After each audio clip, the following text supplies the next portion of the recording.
Assalamualaikum warahmatullahi wabarakatuh. Kita ketemu lagi di The Comment, Sobat Sindo. Kita akan berdiskusi tentang sesuatu yang belum pernah terjadi di politik pasca reformasi Indonesia, yaitu tentang Kabinet Bayangan. Kabinet Bayangan ini kemarin tanggal 27 Juli baru saja dinyatakan resmi berjalan. Yang dimotori oleh Ferry Amsari dan rekan-rekan, dan ini mereka mengaku bukan untuk merebut kekuasaan, melainkan menjadi pengawas pemerintah berbasis bukti. Ini menarik karena berbasis bukti ini yang selalu digembar-gembarkan oleh pemerintah saat ini. Ketika mengkritik, berikan buktinya, berikan datanya, berikan macam-macamnya. Nah, ini kita akan membahasnya bersama Bang Ike dan juga Mas Zikri, senior-senior saya di guru-guru politik Sindo News. Kita akan bahas dulu, tapi kita akan sebelum membahas ya, kita akan lihat dulu kemarin deklarasi pernyataan dari Ferry Amsari kemarin ya. Kita lihat. Marut ini. Kenapa? Karena yang memulai kekacauan dalam tata kelola bernegara adalah negara. Apa tujuan baiknya? Untuk menjadi pesaing secara positif terhadap kinerja-kinerja pemerintah. Apa yang akan kami kerjakan? Satu, kita akan membuat dan membuka dialog dengan banyak pihak, tidak hanya istana tetapi juga publik luas. Akan ada mekanisme seolah-olah ya, parliamentary debat ya di antara kami dan orang-orang yang berbeda atau figur-figur yang ingin bertanya program-program apa yang sepatutnya dikerjakan oleh negara. Lalu kemudian akan ada keliling daerah-daerah terutama kampus, karena saat ini kampus yang bisa diajak dialog. Nanti kami akan berdialog dengan teman-teman mahasiswa mengenai program yang semestinya dikerjakan negara. Nah, kalau dialog-dialog terus bagaimana? Nah, ini kami juga ingin melakukan sesuatu yang sesuai kesanggupan kami dan publik. Ya. Nah, itu gambaran umum kerja-kerja kami, tapi yang dalam waktu dekat akan kami kerjakan adalah 3 bulan ke depan, kurang lagi, akan meluncurkan rapor pemerintahan Prabowo Subianto dalam perspektif checks and balances yang kami lakukan. Mereka akan dapat rapor, akan pakai data, akan pakai bukti. Mudah-mudahan mereka terlecut dan tersadar dan melakukan kegiatan yang lebih baik untuk layanan publik. Bagaimanapun pemerintahan yang ada, Kabinet Merah Putih adalah pemerintahan kita semua. Hak kita untuk kemudian mengontrol mereka. Dan mudah-mudahan itu bagian bersama, kami himbau kita semua mengontrol pemerintahan kita dan bekerja bersama-sama demi kebaikan rakyat banyak. Saya pikir itu gambaran umumnya. Terima kasih. Assalamualaikum. Ya. Ini tadi ada penegasan ya bahwa Kabinet Merah Putih memang kabinet yang resminya. Ya. Mereka adalah hanya berfungsi akan sebagai kontrol ya, dan sebagai pengawas. Nah, apakah ini langkah sehat untuk demokrasi ataukah ini membuka babak baru yang polarisasi, bahwa kalau sekarang ini kan kita lihat oposisi bahkan sangat kecil sekali suaranya. Atau jangan-jangan ini bagian salah satu cara mereka daripada untuk beroposisi cerdas atau seperti apa? Menyampaikan kritik, saran atau masukan kepada pemerintah di luar jalur aksi-aksi unjuk rasa yang biasanya selalu menggema. Ya. Nah, ini kalau Mas Zikri dan Bang Ike lihatnya ini sebagai langkah untuk menegaskan bahwa mereka adalah oposisi, atau seperti apa? Kalau oposisi mungkin mereka nggak terafiliasi dengan politik, jadi kemungkinan juga agak susah ya. Memang agak berbeda ya, ada perbedaan mendasarnya yang di Indonesia dengan shadow cabinet atau kabinet bayangan yang dideklarasikan, yang dibuat oleh Ferry Amsari dan kawan-kawan ini, ya, dan semua aktivis semua. Kita kenal semua lah dari mereka, sebagian dari mereka ya. Ada Ferry Amsari, kemudian Sofwan Albana, kemudian ada Media Wahyudi Askar, Bima Yudhistira, kemudian ada Kuri Maharani, kemudian ada Nenden gitu ya. Ini sebuah sebuah cara mungkin yang akan mereka sampaikan dalam memberikan kritik kepada pemerintah. Kan selama ini selalu digaungkan silakan saja mengkritik pemerintah, silakan saja Ya. kritik kinerja pemerintah, asalkan berbasis data. Ya. Nah, kalau saya melihatnya pembentukan kabinet bayangan ini, shadow kabinet ini, tampaknya ini kan para peneliti semua nih kalau kita lihat jajaran orang-orangnya Ya. yang duduk sebagai menteri, ada 15 menteri di kabinet bayangan dan mereka semua rata-rata peneliti semua. Artinya mereka memiliki data yang kuat untuk akan dalam memberikan perspektif yang berbeda yang bisa menjadi masukan bagi pemerintah. Nah, ini yang kalau kita lihat. Karena kan biasanya kalau kita bicara oposisi itu kan biasanya lahir dari parlemen. Oke. Lahir dari parlemen. Tapi kali ini mungkin parlemen dianggap bagian dari pemerintah. Tidak ada oposisi, tidak ada. Kalau mau dibilang mayoritas, sangat mayoritas ya. Sangat mayoritas. Bahkan ya check and balancesnya akhirnya dinilai kurang. Di awal kan penegasan yang disampaikan oleh Ferry Amsari Ya, di situ.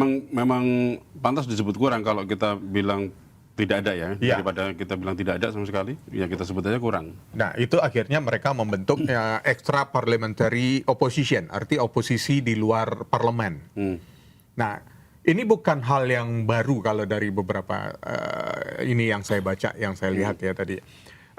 Ini juga pernah terjadi biasanya di negara-negara yang seperti Inggris lah ya, dengan sistem kerajaan, model Westminster gitu ya. Di negara Inggris, Australia, Kanada, shadow cabinet itu adalah lembaga resmi oposisi di luar di parlemen ya, yang sangat memang dibentuk untuk memberikan koreksi atau check and balances itu tadi. Nah, itu memang jadi memang ada bentuk-bentukannya, menteri bayangan apa segala macam tuh juga terjadi kalau di modal Westminster di Inggris, Kanada dan Australia itu. Dan tapi itu agak diakui oleh negara ya? Ya, diakui oleh negara. Tapi ada yang hal negara-negara lain kita ambil mungkin terlalu jauh ke Inggris, Australia atau Kanada, itu terlalu jauh. Di negara ASEAN sendiri juga pernah ada, seperti di Malaysia dan Filipina. Itu juga pernah membentuk namanya shadow cabinet. Tapi itu yang membentuk adalah partai politik yang berada di parlemen, kalau nggak salah Barisan Nasional pada saat itu, di era tahun 2000-an ya, di awal 2000-an, itu membentuk kabinet bayangan. Dan karena ada kekecewaan terhadap kabinet yang dibentuk oleh Perdana Menteri pada saat itu. Nah, di tahun sekitar di 2000-an juga, itu kabinet bayangan ini mengkritik dan akhirnya berujung kepada ya semacam ketidakpercayaan kepada Presiden Filipina pada saat itu, saya lupa. Nah, itu yang sempat terjadi. Selain itu juga agak jauh nih di Afrika di Sub-Sahara. Ya, kalau di Afrika Sub-Sahara itu kan negara-negara yang bisa kita katakan bukan seperti Indonesia. Belum stabil ya. Udah negara miskin yang bisa kita katakan seperti itulah. Itu wajar akhirnya gejolak-gejolak itu muncul dari rakyat yang tidak puas atau ingin menjatuhkan pemerintahannya. Nah, arahnya ke sana kalau arahnya ke sana. Nah, kalau ini agak uniknya karena berisi bukan orang-orang yang saya tidak menganggap mereka orang yang kecewa karena tidak mendapatkan jatah. Ya. Tapi mereka ini adalah peneliti-peneliti yang selama ini ya selalu mengkritik pemerintah berdasarkan berbasis data. Kan selalu itu. Ya silakan saja kritik tapi gunakan data. Nah, dan mereka ini kalau diperhatikan dari beberapa tulisan Bima Yudhistira, media Wahyudi Askar gitu, itu dalam memberikan kritikan, itu tulisannya itu beberapa terhadap program utama pemerintah, program prioritas pemerintah, itu selalu ada data. Ya, namanya peneliti dan harus memberikan dalam bentuk tulisan ilmiah. Terbiasa dengan itu. Iya, terbiasa. Akhirnya mereka juga memberikan kritikan. Tapi karena kritikan secara tulisan itu tampaknya tidak pernah digunakan atau diperhatikan gitu. Akhirnya mereka menggunakan dengan cara yang berbeda sekarang. Gitu.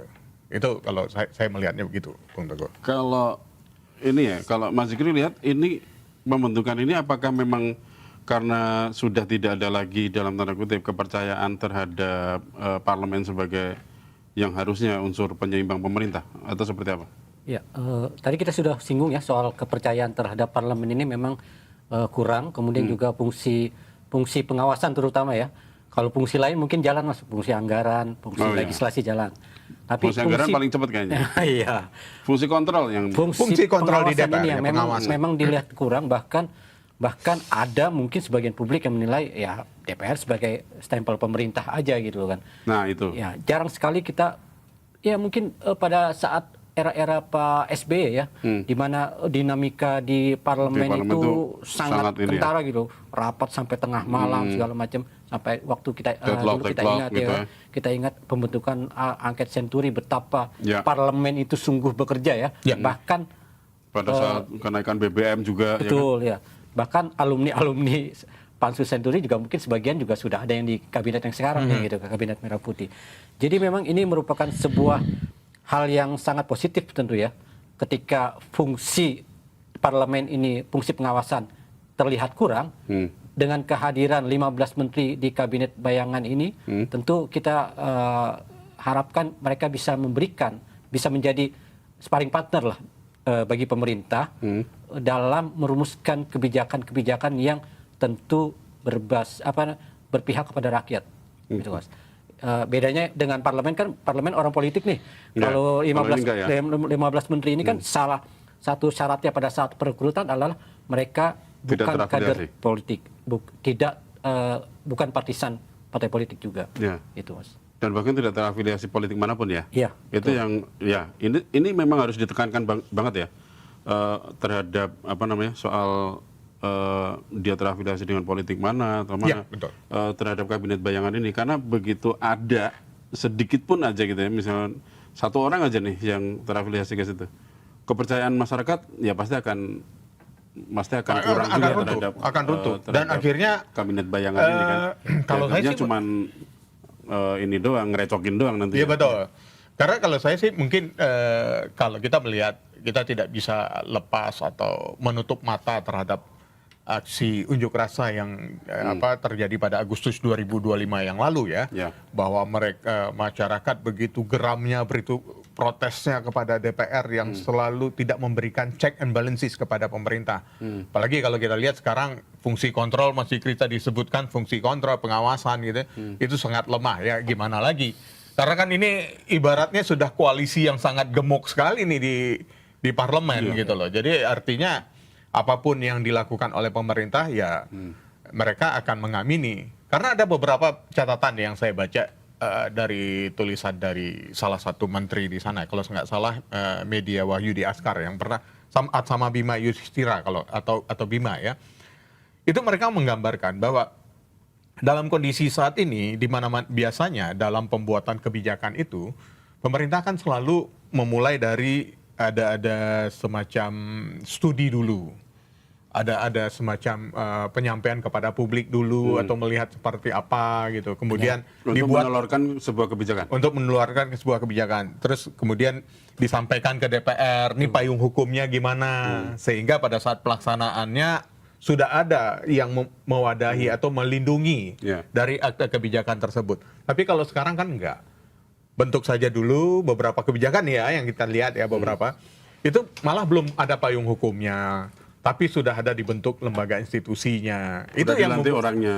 Sudah dilantik orangnya. Contohnya Universitas Republik Indonesia ya. Iya. Ini jadi pembahasan ya kemarin ya. Betul. Dan itulah yang kemudian dalam tulisan itu saya membaca, saya lupa antara media media Askar atau Bima Yudhistira atau siapa. Akhirnya mereka menggambarkan pola pembentukan sebuah institusi lembaga di kita itu sudah tidak sesuai dengan kaidah yang sebenarnya. Dimulai dari dibentuknya dulu, lantik pejabatnya, payung hukum dan anggarannya nanti dibicarakan. Loh, semuanya kan harus membutuhkan anggaran. Nah, ini yang perlu memang saya sepakat dalam hal ini sama mereka dalam memberikan kritikan. Paling nggak untuk membenarkan langkahnya dulu lah ya. Iya. Ketika dalam membentuk atau akan mengeluarkan kebijakan tuh ya harus kembali Runut ke aturan ya kan? Runut sebagaimana lazimnya lah. Ya. Sebagaimana lazimnya. Jangan sampai nanti kebingungan. Nah, ini yang sebenarnya perlu memang kita berikan check and balances. Tapi ini yang jadi pertanyaan, ini kita nggak tahu ya.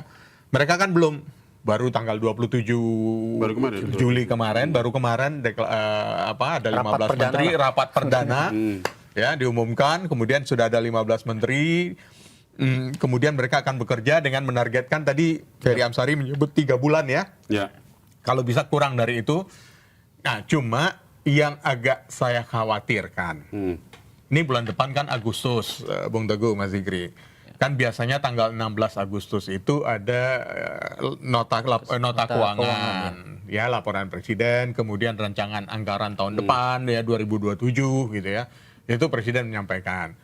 Nah, mereka ini kalau memang bekerja sesuai yang mereka sampaikan, ya ada yang tidak sesuai, silakan saja berikan kritikan, menyampaikan kritikannya dengan cara-cara ya berbasis data lagi gitu. Cukup sampaikan, counter dari nota keuangan yang disampaikan oleh pemerintah itu di mana nih yang tidak sesuai dengan data yang mereka miliki. Nah, jangan sampai data ini ternyata berbeda. Kritikan itu memberikan kritikan dengan data yang berbeda. Jadi akhirnya ya negara kita jadi tidak sehat lah. Kayak ada semacam persaingan di negara kita, di internal gitu. Jadi akhirnya jangan sampai memunculkan alternatif state nation gitu loh. Oh ya, jangan